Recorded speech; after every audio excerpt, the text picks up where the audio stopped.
قدیم زمانے کی بات ہے، ایک گاؤں جو اپنی خوبصورتی کے لیے مشہور تھا اور پہاڑوں پر آباد تھا۔ گاؤں کے لوگ محنتی اور محبت کرنے والے تھے۔ گاؤں کے بیچوں بیچ ایک صدیوں پرانا درخت تھا۔ درخت کے بارے میں گاؤں والوں کا ماننا تھا کہ وہ عصب زدہ ہے۔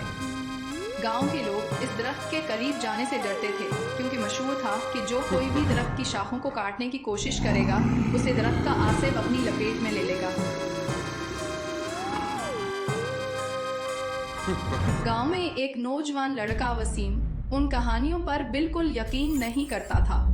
یہ سب پرانی اور بے بنیاد باتیں ہیں۔ درخت ایک بے جان چیز ہے، کیسے کسی کو کوئی نقصان پہنچا سکتا ہے؟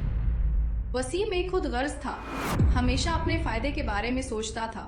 ایک دن اسے درخت کی مضبوط لکڑی کو دیکھ کر خیال آیا، اگر میں اس کی لکڑیاں کاٹ کر بیچ دوں تو کافی دولت مل سکتی ہے اور میں مالا مال ہو سکتا ہوں۔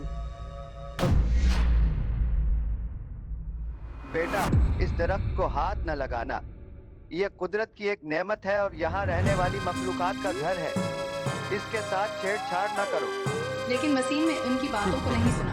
اس کے سر پر تو لالچ کا بھوت سوار ہو گیا تھا۔ رات ہوتے ہی وسیم گھوپ اندھیرے میں درخت کو کاٹنے کے ارادے سے ہاتھوں میں کلاہڑی لیے آہستہ آہستہ چلا جا رہا تھا۔ اسے ڈر بھی لگ رہا تھا، مگر پیسوں کا لالچ اس کے ڈر پر حاوی ہو گیا تھا۔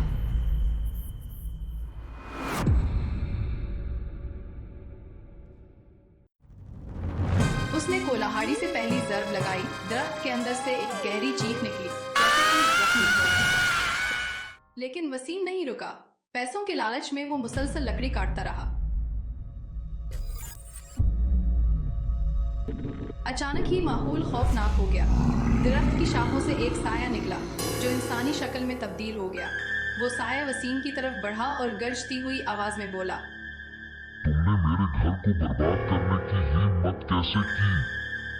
اس کا مزہ چکھنا پڑے گا۔ وسیم نے خوف زدہ ہو کر بھاگنا چاہا، لیکن اس کے پایوں جیسے زمین میں گرسے گئے ہوں۔ لالچ میں اللہ کی نعمتوں کی قدر نہیں کی، اب تم اس کی سزا بھگتو گے۔ وسیم کانپنے لگا اور اس کے ہاتھوں سے کلہاڑی زمین پر گر گئی اور وہ ڈر کے مارے بے ہوش ہو گیا۔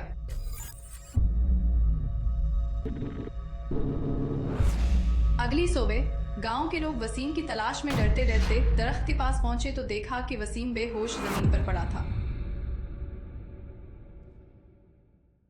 جب وسیم کو ہوش آیا تو اس نے اپنی کہانی سنائی، لیکن اس کے چہرے پر گہرا خوف تھا۔ اس نے معافی مانگی اور وعدہ کیا کہ وہ آئندہ درخت کے ساتھ چھیڑ چھاڑ نہیں کرے گا۔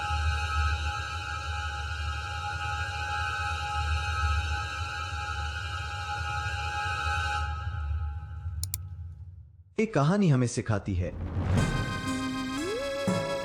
لالچ سے بچنا چاہیے۔ اگر ہم ماحول کی حفاظت نہیں کریں گے تو قدرت ہمیں اس کی سزا ضرور دے گی۔